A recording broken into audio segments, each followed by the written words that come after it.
ನಮಸ್ಕಾರ, good morning. ಇವತ್ತಿನ ವ್ಲಾಗಿಗೆ ಸ್ವಾಗತ.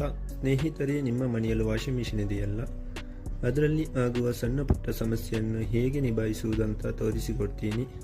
ಮೊದಲಿಗೆ ಅಥವಾ ನೀರು ಸರಿಯಾಗಿ ಬರ್ತಿಲ್ವಾ, ಅಥವಾ ವಾಷಿಂಗ್ ಪೌಡರ್ ಡಿಟರ್ಜೆಂಟ್ ಸರಿಯಾಗಿ ಹೋಗ್ತಿಲ್ವಾ, ಇಲ್ಲಿದೆ ಪರಿಹಾರ.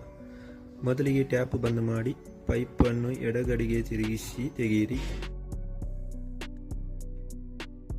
ನೋಡಿ, ಮೆಷಿನ್ ಒಳಗೆ ಸಣ್ಣ ಫಿಲ್ಟರ್ ಇದೆ, ಅದನ್ನು ತೆಗೆದು ಬ್ರಷ್ ಇಂದ ಚೆನ್ನಾಗಿ ಕ್ಲೀನ್ ಮಾಡಿ.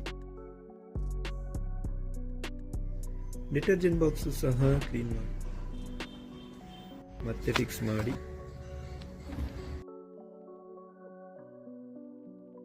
ಈಗ ನೋಡಿ, ಎಷ್ಟು ಚೆನ್ನಾಗಿ ವಾಷಿಂಗ್ ನೀರು ಬರ್ತಾ ಇದೆ. ಮೆಷಿನ್ ಸಹ ಕರೆಕ್ಟಾಗಿ ವರ್ಕ್ ಆಗ್ತಾ ಇದೆ. 15 ದಿನಕ್ಕೊಮ್ಮೆ ಇದನ್ನು ತೆಗೆದು ಕ್ಲೀನ್ ಮಾಡ್ತಾ ಇದ್ದೀವಿ. ಸಮಸ್ಯೆ ನಾವೇ ಹುಟ್ಟು ಹಾಕೋದು.